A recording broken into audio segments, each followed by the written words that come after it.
I'm going to walk you through how to get more storage on iPad without paying. So if you find this video helpful, make sure to like and subscribe to the channel. I'm going to go ahead and head forward into your settings. So once you're into your settings, you're going to go ahead and click on General. So when you click on General, you're going to see where it says iPad storage. So you click on iPad storage. So it's going to go ahead and load.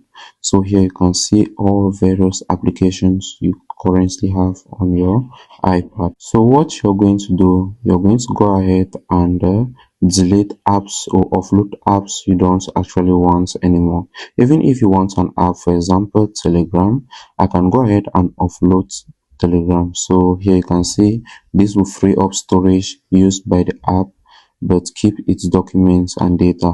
Reinstalling the app will place back your data if the app is still available in the App Store. So you don't actually need to worry about using all your data or files. So you go ahead and click on offload app.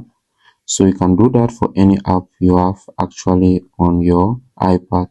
So if you go ahead and reinstall the app, then your data is going to come back and is going to actually go ahead and free up some space for you.